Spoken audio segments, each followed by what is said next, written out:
Thank you, Doctor. I have the next question I have and I think this is something you might have alluded to. As standalone, what is the benefit to including any putty or gel? I think that was in reference to when you said you might mix nanobone or the two different types of nanobone, but I'll let Well, you. yeah, I do mix the two different types together.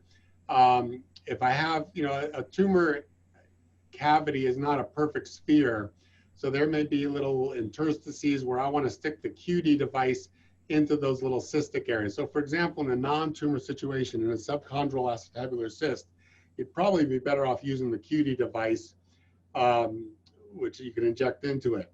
Or what may have been referred to, if I'm dealing with a very large defect. And for example, about a year or two ago, I did a aneurysmal bone cyst of the distal femur that was 360 cubic cc's at an average cost of $4,000 per 20 cc's of any of the products available throughout the industry. We're talking about a administrator of the hospital being very upset at me. So in those kind of situations, I will try to use something that's fairly cheap, maybe a calcium sulfate that will be a bone filler, but that's never going to work to fill that kind of void. So you got to add something to that as well. So sometimes I use an inorganic or something a little less expensive to supplement if I have large volumes.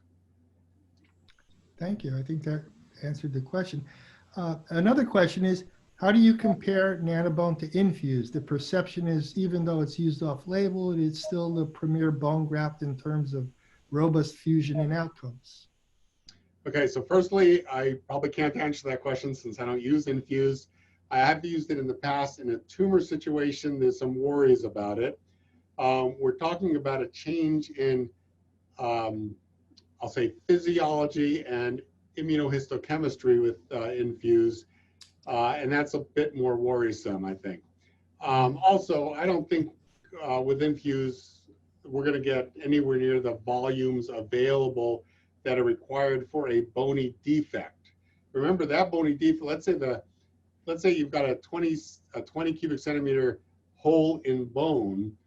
Whatever you put in the center, if you put in 10 cc's of any product, and Infuse isn't even that amount, in the center, you still got another, couple of centimeters away from the center to the periphery for bony contact. So you'd have to use a massive volume of that, which is a little problematic. I'm going to add my own question to that. Would that concern you have over, changing the physiological condition because it is a BMP, analog, would that extend to other biologics as well that use, as far as, that kind of stimulation by a biologic, I'm thinking right now of maybe I factor or.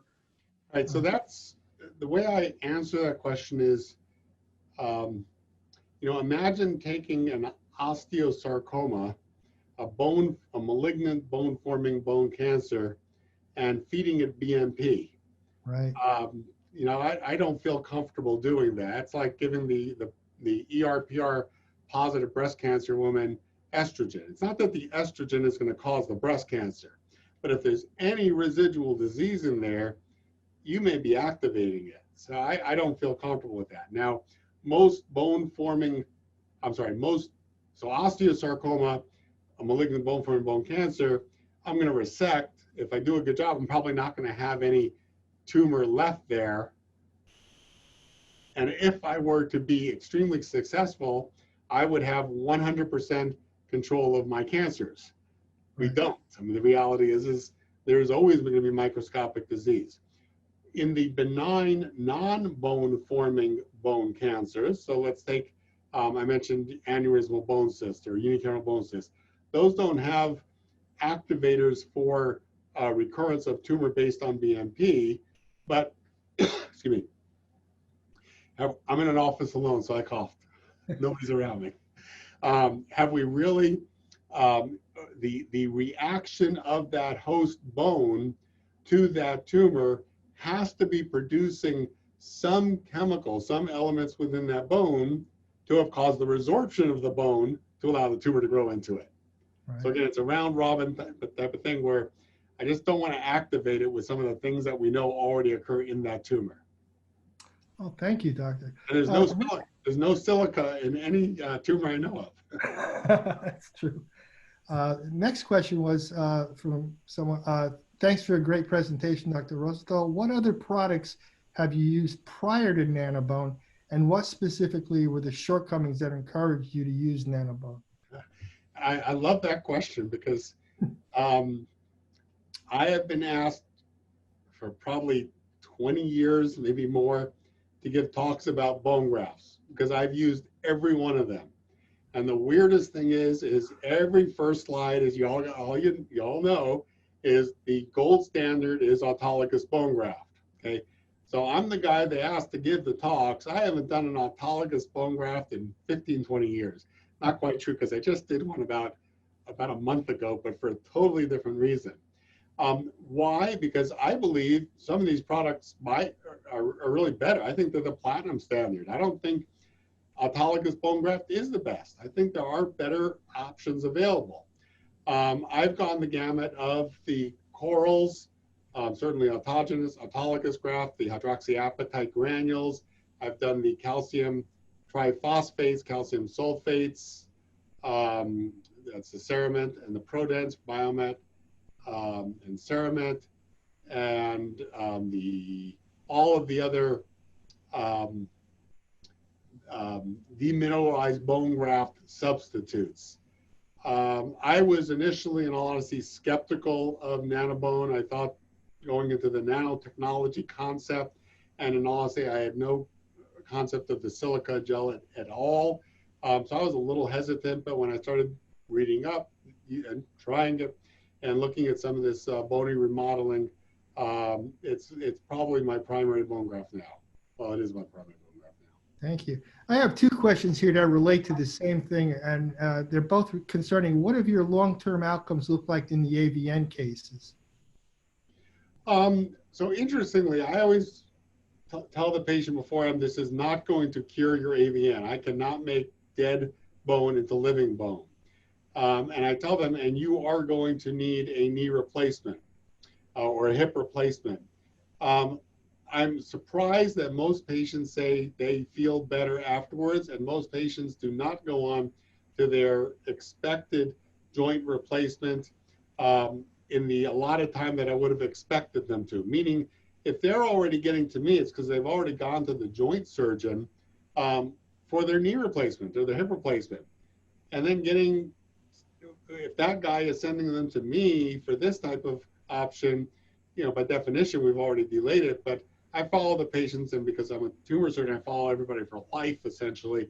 And we're seeing a significant delay or, doc, I just don't need it. And I'm talking about in the years. Right, and that could save a lot of operations. In other words, if a patient, say, presents with AVN in their 30s, and then you replace the knee, then they're going to be facing definitely another operation where they're in their 50s, close to 60. So if you could delay that a certain amount of time, then they only have to have the one replacement. Right, and that giving the foundation, I think, is real important. I'll say in contrast to some of the tricalcium phosphates and sulfate products, which do have an advantage of giving some compressive strength initially. So it's a little bit more of a structural type of a graft, not really a graft, but a substitute. When you go back in there to do their total knee or their total hip, you will almost always find, like I mentioned earlier, almost a wad of toothpaste, just non-incorporated bone. You wonder, wow, did I do anything by doing this procedure other than the core decompression, right. Decompressing the bone. Okay, the next question is, how does the Nanobone look under fluoro? Does it look different than a cement or another product like you just mentioned, tricalcium phosphate? Yes, absolutely. Cement, calcium sulfate, tricalcium phosphate, all are a very homogeneous sheen of white on an X-ray or fluoroscopy. Now it's very homogeneous, whereas the nanobone, it's sometimes hard to see the entire filling cavity. So, you know, one of my big worries initially was I sort of like to see a homogeneous big wad of white because I can tell if there's local recurrence a lot earlier. In this case, sometimes it's harder to see that. The way I know it is most of the time I'm doing this under direct vision, so I know I'm packing it. On one of the slides, I'll try to go back as I do. You can see some of the bone graft coming out of the bone. I had another one in here. Hold on.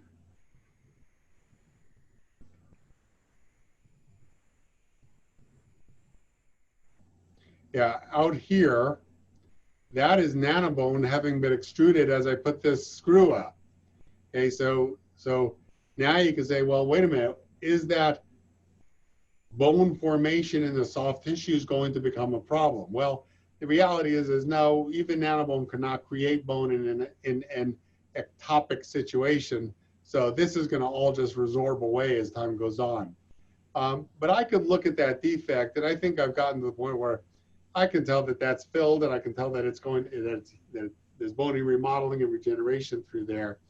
I remember having a conversation with a long time ago with a colleague from Mayo who said, no, you got to use cement because you got to be able to see if you have local recurrence. And with any of these bone graft products, you're just not going to be able to see that clearly. And my response was, if you're that worried about local recurrence, that you're sticking cement in every single patient, you should start learning how to do the operation correctly so you don't get local recurrence and give the patient a biological result. Again, with this result, you know, if this patient needs anything done, hip replacement, arthrosis, anything at all, they're treated just like anybody else. You don't have to take that bone graft out because that's going to be host bone again. Well, that goes back to what you said about not burning bridges behind you, and I think that's the theme of the presentation. I think we got time for one last question. And It's not burning bridges. It's about not burning bridges. The perception with synthetics is that they are all just osteoconductive scaffolds by hospital. So, you know, hospitals think they're all pretty much the same. Obviously, there are differences in nanobone. What key points would you stress to hospital administration or those, you know, non-clinical people or bean counters, so to speak? Right.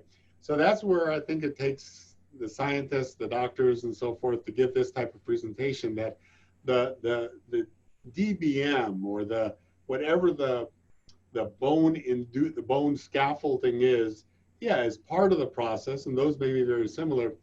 But the silica gel in here, as you mentioned, does create an environment of bony incorporation, bony induction. It does change the pH, so it is a different environment, allowing for true bony reincorporation. And then I would be real strong about the bony remodeling because that's the key to long-term success. You know, we can certainly fill in a defect and make it look good on the 6-week X-ray. It's the 2-year X-ray that's the more important one. Wow. Well, I think that's all the time we have. I want to thank you for a great presentation. I think the questions were all right on target. And I guess I'll turn it back to Paul. Any last words? I just want to thank everybody for joining today. And I want to thank Dr. Rosenthal for an excellent presentation. Thank you very much, everybody. And we'll hopefully have another one of these soon. And we'll invite you to participate. Thanks again. Thank you very much.